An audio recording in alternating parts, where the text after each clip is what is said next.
Hey, how's everybody doing today? My name's John. Thank you for coming back to Hollow Point Defense, watching this or subscribing, whatever the case may be. We thank you for it. But let's get into this. I've gotten a lot of questions and emails and text mainly of should I pick a response or the FPC? That is largely up to you. There's nothing I can say to point you in a direction, so to speak. You need to figure out how you're going to use it, where you're going to use it, and what the purpose is. That's the number one. What is the purpose? Mine is strictly a fun, go to the range or someplace and have fun. It is not a defensive weapon. I have those. This is not replacing that. It's not a truck gun. No way, shape, or form of that stuff for me. Others do have that. Some like the fact that it folds. I'm good with that. It's not a selling point to me. I could care less if it folds. It could be fixed for all I give it, you know what. But some people like that, and that's good. That's the purpose for them. The backpacks, truck guns, traveling, storage, there's numerous ways that they see it. And that's fine. Aftermarket parts, there's not a lot out for this. So that's the thing. The pros are it's 9mm. It's cheap to shoot, it's fun to shoot, you can find the ammo anywhere. And this gun, in hand, up to your shoulder, has a very good feel to it. I mean, it feels natural to me. I don't have a problem with it. Is it a good gun? Absolutely. Is it a great gun? I don't think so. This is not a great gun by any chance. And the way I see it, and why I don't think it's a great gun, here's the cons of it. Number one, it's not a positionable stock. It's not that way. It is a fixed stock. It's not collapsible. It's not adjustable. I don't like that fact, but it's natural for me. Get over it. But if they would make it adjustable, I think that would be a bigger selling point. Two, this handguard. I had to switch over to metal because I like the metal more than the plastic. Aesthetically, it looks a hell of a lot better. And the plastic crushes, and I had problems over time, things coming loose. Where this metal one hasn't come loose. I've had this metal one on there for probably about a year, maybe a little bit more. Nothing's come loose since. So I can't complain on that one. The metal is just so much better. Three, the railing right here, the Picatinny rail, stops right here where the barrel folds. So right here it stops. I wish it went back farther, because if you are going to use an LPVO like I have, you have to turn the cantilever mount backwards. That way you can get this eye box in your area for you to shoot. If you do it the correct way, where this part, the long part's facing forward, you can't get the eye relief box in there to shoot it. So you have to turn it around. So I think that's a big downside to this gun. Largely, if they would make this rail come out even farther, even maybe half of this, I think would be a bigger point to it. There are aftermarket rails that extend. I don't like that. I had one, I used it, but it just didn't care for it. It wasn't bad, it did its purpose. I just did not care for it looks wise, all that stuff.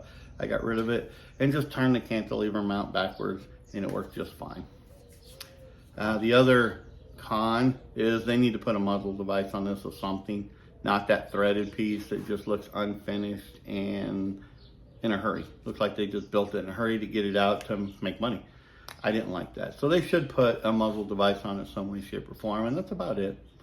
I do like the gun. At least it has the new flat style trigger to it instead of that half a moon piece of junk like a lot of the 2.0s have, but they're changing over to the newer trigger, which is 10 times better. So if you're looking for an FPC, these are really good. I haven't had any problems but one. That's one of the reasons I have the second one.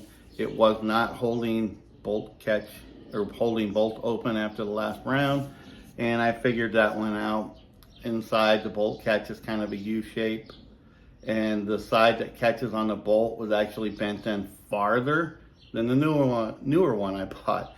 So I bent that to the same size as the newer one. That problem went away. It holds open every time. We just did that this morning. So that's the extent of the FPC. we'll go to our good old Response.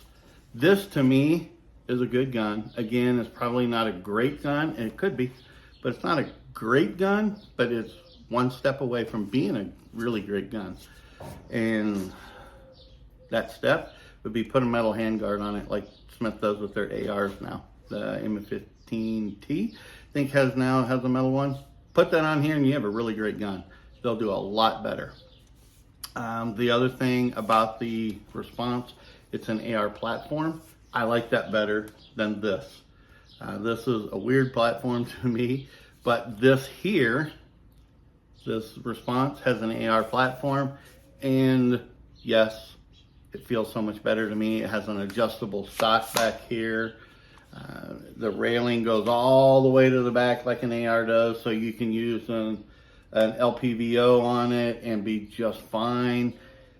A lot of the parts on this, with the exception of the trigger, and I'll tell you why, but a lot of the parts, the charging handle, muzzle devices, as long as it's for a 9mm, do interchange with AR stuff. The muzzle device has to be a 9mm, but it's half by 28 like the AR, so make sure you buy a 9, because I've had people almost not do that. The trigger, also, don't put the AR triggers in it, buy the pistol carbine triggers, the PCC triggers. I had the Rise Armament, I think it's the 140, I think is the model number. Love the damn thing. It's a flat trigger, you can see it right there in red. It's the Rise Armament PCC trigger. Love it. Drop in, take the old ones out, drop it in there, but you can, a lot of the parts, the safety on it, the handle, a lot of people don't like this Smith handle. I do, I prefer them. I wish I could buy another one of these, but nobody has them. So you can change out a lot of the parts with AR parts. The safety, the charging handle, the buttstock, the buffer tube, all that changes out with AR stuff, mil-spec stuff. So I do like this gun a lot better than my FPC. I have fun with both of them. I like them both. I'm not getting rid of either one. Nor am I going to buy a second one of these, because I have another one, the FX, the Freedom Ordnance, the FX9. I have that one, so I do have two of these, just by different manufacturers. And I really like this for the other reason. The magwell is interchangeable from Smith and Glock. I know a lot of people say Glock sucks. That's really not true.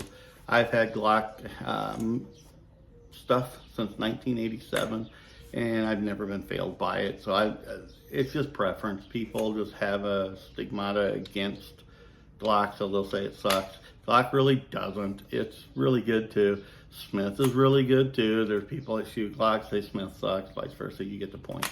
But I like the fact that it takes Glock mags and Smith, because I have them both. In fact, I use this one with Glock only, just because I keep it different. That's all. Have not even used the Smith mags in it. The 23 rounders that come with it sit in the toolbox over here and use them whenever I'm ready. But I do like this one a little bit better. Again, you can put different things on it. I got my hand stops, your lights. It's a lot of fun. This gun, I like to go out with a lot of steel and move around with it and have fun with it. It's great. So if you're looking for something, either one of these guns will be good for you. You just need to figure out your purpose and what you're going to do and figure out which one you want. If you're not looking to buy aftermarket stuff to put on it, go to the FPC. It'll be just fine the way it is.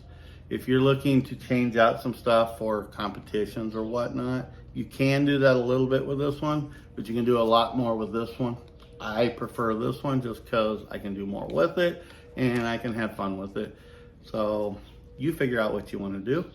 You guys do it and let me know what you think down there if you want, and we'll see you guys around. You guys take care.